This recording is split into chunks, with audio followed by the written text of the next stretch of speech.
Dear students, today we're going to talk about education within the knowledge economy. So first of all, we're going to define what knowledge economy is or what it refers to. And it's a term that is used to describe the emergence of economies based on the production, distribution, and use of knowledge and information. So in this term is usually focusing on the economic progression and expansion of new ideas and innovation in a certain economy. So this now the term aims to improve now the efficiency of production and distribution process, and also to improve the quality and quantity of products of products being produced in that economy, in that country, for example, to say, and also now increase the choice of customers and consumers to choose which products and services would they want in that economy to be in that economy, for example.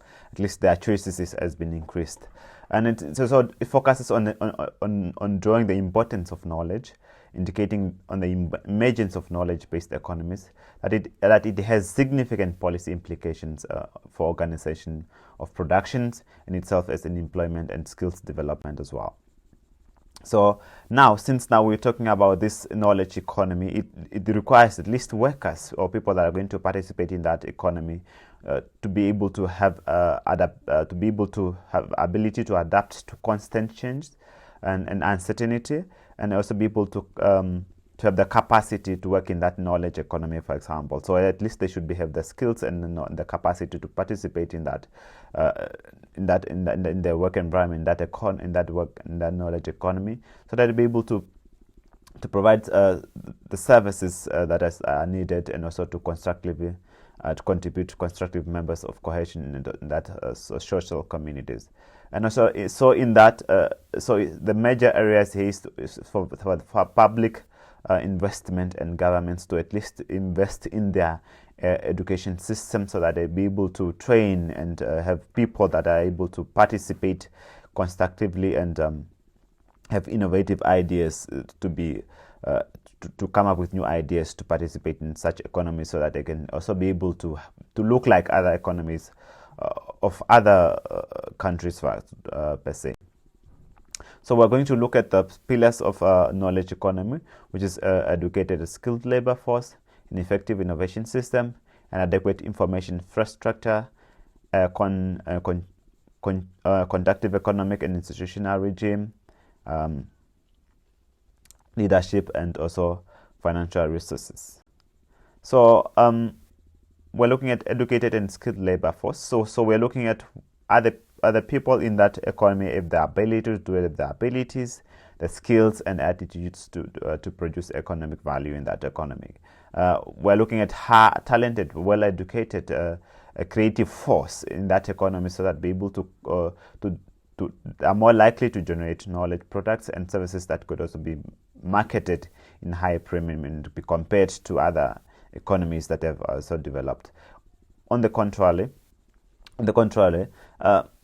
an economy where there's less educated people, it's sort of hampering that economy, because people are not really do not have the ability and the skills to participate in high premium economy, to say. And then when one has an educated labor force, at least one is able to have people that are able to participate in a technological sophisticated world.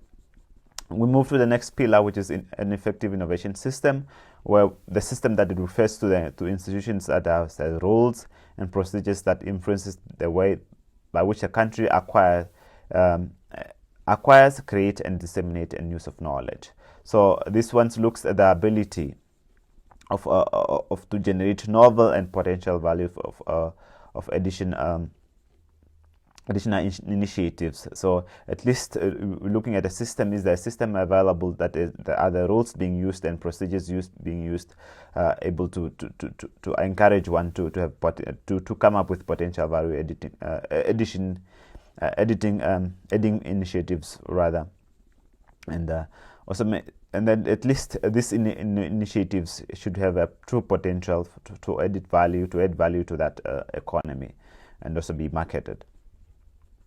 The next pillar we're looking at an adequate information and infrastructure, where we're looking at information and communication technology infrastructure, that which refers to the accessibility, reliability, and efficiency of computers, phones, television, radio sets, and various networks that links these infrastructures. So it's looking at the system, the infrastructure that are able to support this new idea. I mean, these ideas that are the workforce in that knowledge economy coming up with, and also be able now to use it as a marketing output for that knowledge and for that, so for those initiatives as well. And we're going to the next pillar, which looks at innovations. Which looks at innovations. Which looks at the climate, where an environment where innovative people or innovative ideas are being encouraged. Innovative ideas are being encouraged instead of being hampered. For example, when in an economy where people are coming up with innovative ideas, and they are receiving incentives to say, oh, if you have this idea and it has the potential of adding value to the economy, so at least people are being are given an environment where they can be able to develop their ideas to finish product and services. And also it's also it emphasized that at least the knowledge should be, I mean, the environment should be at least be conducive, so that at least it shouldn't also be able to hamper people with pricing. For example, so much money that is required for certain idea to come to pass, and then people are now the labor force, which is people not taking part in that economy, will be discouraged to participate as well. And we're moving to the role of higher institutions in the knowledge economy, where we're looking at now arguing that the institutions, the higher education now is at the center or is at the heart of new policy development when it comes to the knowledge economy.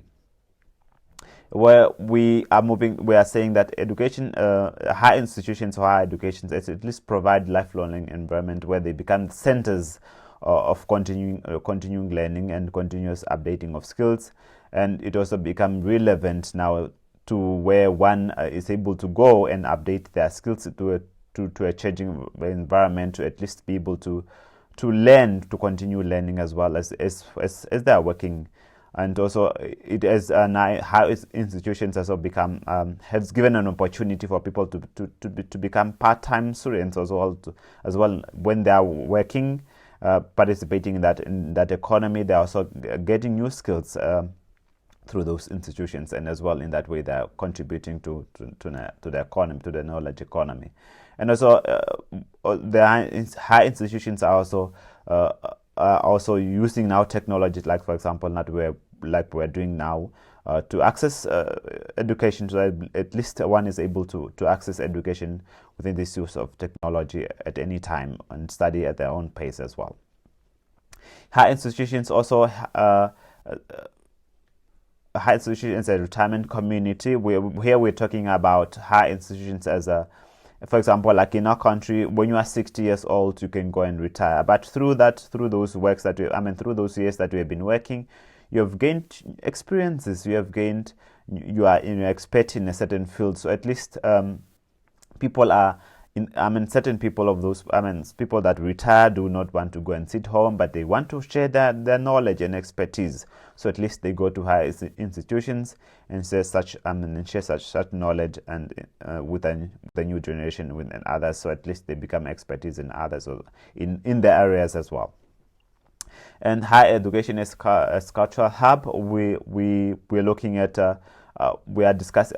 The high institutions plays as a role of cultural hub, where people from different cultures, people with different expertise, come together, are in one environment, and at least now this hub, this area where people, this institution where people of different expertise are in one area, at least be able to come.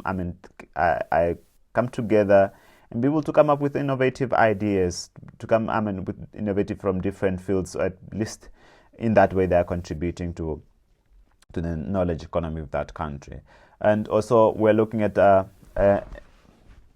encouragement of for economic redevelopment, where we are looking at higher institutions, where where higher institutions, for example, are built. They sort of attract sponsorship and development in a way, and also improve the living conditions of people in that area, where, because now they share their expertise in that area with when it comes to development, as well as also benefiting, or I mean, of developing buildings where now the students are going to be living, the students are going to and the faculty or staff members are going to stay. So at least it has brought and it has developed so high institutions as contributed to development of certain communities. In that case, in that way, they have also contributed now to the development of that knowledge economy. So at least people in that area also have also benefited either now in terms of getting access to learning and getting new skills in the area, as well as now on the development part and investment of that in that community, because high institutions have also wants people wants to stay in areas where at least the students are safe, the faculties are safe, so at least they're investing in that as well. So that was all about week 5, which was talking about education within the knowledge economy. And this presentation is just an addition, an explanation of the notes. So you can listen to this presentation as you as you study the notes. You can at least get to understand the concepts much better. So these are the references of the sources that I've used, but I also used much of the information from the notes that are under week 5.